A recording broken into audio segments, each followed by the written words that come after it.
Hi, this is Alex Helmreich, the Sports Information Director at Chadron State College, and I'm sitting here this afternoon with Chadron State women's basketball coach Tim Keneally. The Eagles had a great weekend in Rocky Mountain Athletic Conference, earning 2 overtime victories at Colorado School of Mines and at Colorado Christian. It's the first time the Eagles have ever played back-to-back overtime games, and it's the first time they've ever won back-to-back overtime games as well. So certainly another feather in the cap for the 2011-2012 CSC women's basketball team. With those 2 wins, the Eagles improved to 7-12 overall. More importantly, 7-8 in the RMAC, and that currently places the Eagles at 6th in the conference. Of course, the top 8 teams qualify. However, there's still an entire month left of the season. The Eagles will host 2 games this weekend with Western State and Mesa State. We'll talk about them in a little bit. But, Coach, first of all, you got to be happy with the weekend. Yeah, we were real pleased. I thought the kids played, extremely well, especially in those overtime periods. And just to go on the road in the RMAC and get wins, no matter how you do it, it is something that's not easy. And when you can do that, obviously, you're playing at a pretty high level. So great wins. I thought the kids played with a lot of effort. And the good thing is that there's still a lot of things that we can improve on. And there were still a lot of things in those games that we can do better as far as execution on offense and defense. So all in all, it was a good weekend. Kind of a rare overtime win against Colorado School of Mines. The Eagles actually led by as many as 21 points with about 10 minutes to go in the second half, and then the Orediggers caught fire and tied things up. In a situation like that, the team who loses that big lead doesn't have any momentum. How are you able to I guess, just turn it up in that overtime period?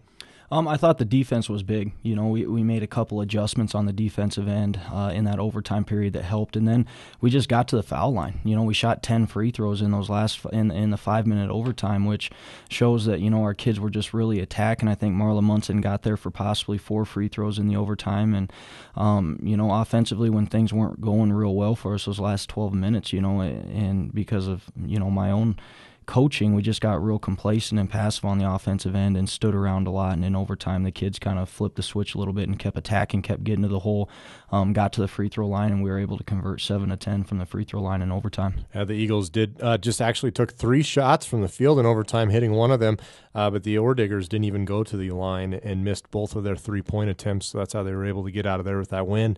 Caitlin Petrie finished with 16 points to lead Chadron State. She's 5 of 12 from the field, 6 of 8 from the free throw line, as Coach mentioned, and then got a double-double from Rachel Smith, 12 points, 12 rebounds, and then really a nice game from her, getting 5 assists and 2 blocks. Yeah, I thought Rachel's been playing at a high level this month. She wasn't getting, the opportunities in games early in the year, and when she did get those opportunities earlier this month, she took full advantage, and she really hasn't looked back. I think her confidence, coming off that first game against New Mexico Highlands in January, it just went through the roof. And once she got that confidence going and realized, what she is able to do, she's really kind of taken off. The Eagles also received solid contributions from Sadie Waugh with 8 points. Kata Williams had 9, and then Betsy Moeller had her best game of the season, finishing with 11 off of the bench in 19 minutes of action.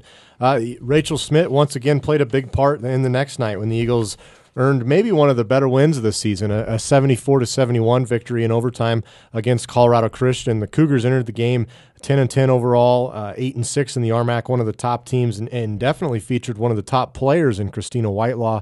As Coach mentioned throughout the season, though, Marla Munson, an Eagles guard, and some other backcourt players really limited Whitelaw's effectiveness. She scored just 6 points, had 5 rebounds in just 28 minutes of action before fouling out, and that was a big key to the game before the dramatic finish at the end.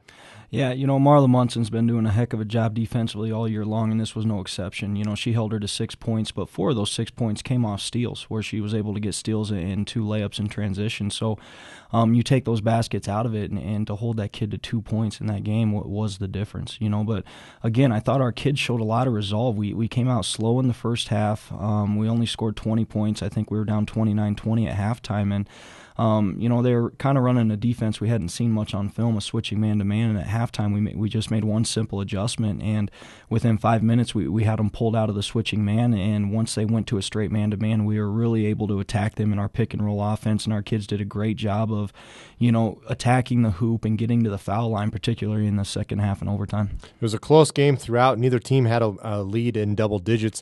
The Cougars were able to take a lead, though, with about 16 seconds left.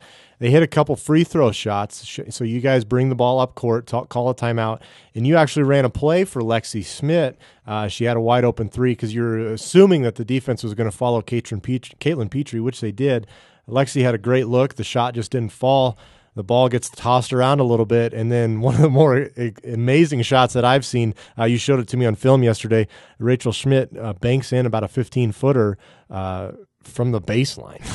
Yeah, it was an incredible shot, and we got a pretty good laugh out of that in film yesterday. We had to rewind it a few times just to look at the reactions everybody was having. But yeah, at the end of regulation there, we did run a play for Caitlin Petrie coming off the pick and roll, and if the defense didn't help, she was supposed to get to the rim, but they jumped out and helped, and we kicked it to Lexi, who we have a lot of confidence in, shooting from the three-point line, got a great look. We thought that, we could end the game right there, and unfortunately it didn't go in, but Caitlin didn't quit on the play.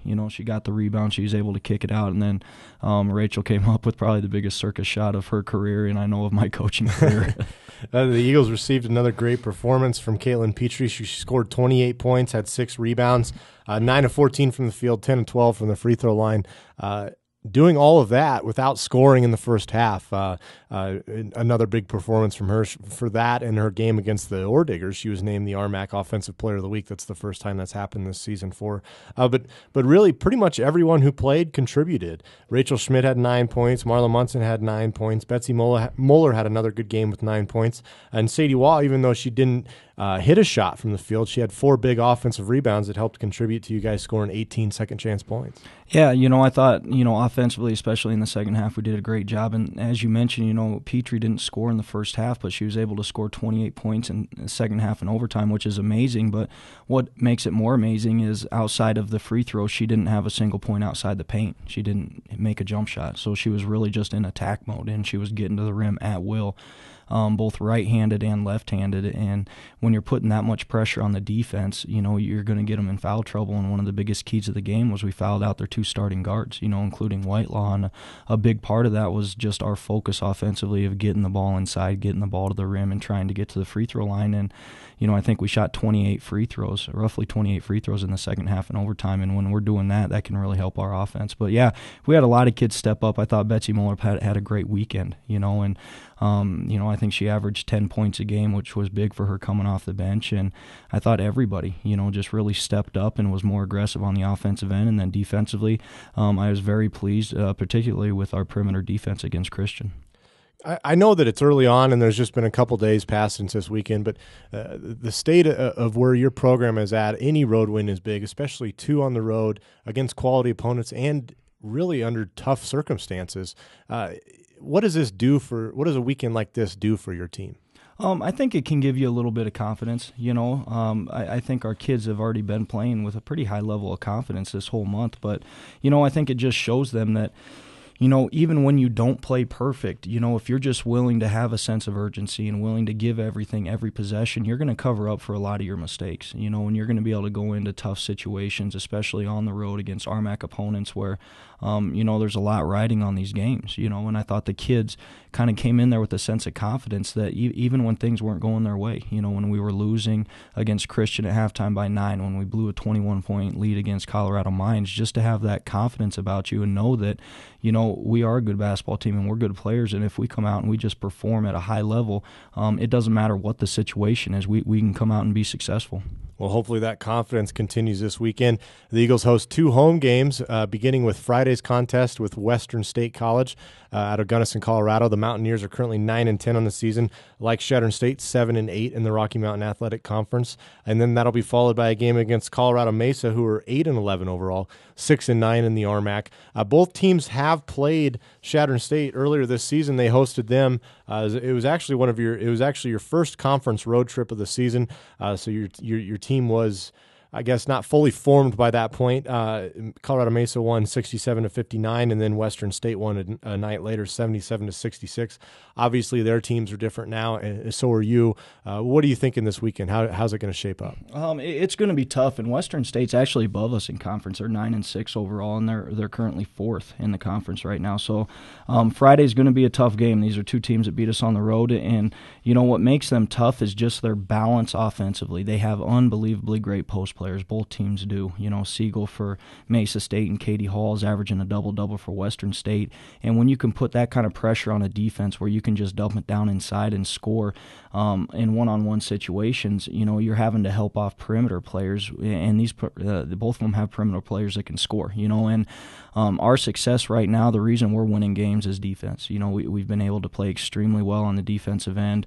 We're holding teams to a pretty low shooting percentage, and I think that's going to be a little bit harder now, especially, like I said, with post players that are very effective down low. So I think a key to both of these games is going to be how well can we defend the paint, and can we defend the paint without having to double team. If we can take care of these two post players without having extra help, so we can make sure we're staying on these guards that are very effective, then I think defensively we can hold them to a low enough shooting percentage and hold them to a low enough point total where hopefully if we're just aggressive offensively and we're getting to the foul line, we can create enough offense to win the games. All right, Coach. Well, the Eagles certainly had a great January, won 6 of 7 games played during the month, and hopefully that continues in February. Best of luck to you this weekend. All right, thanks a lot.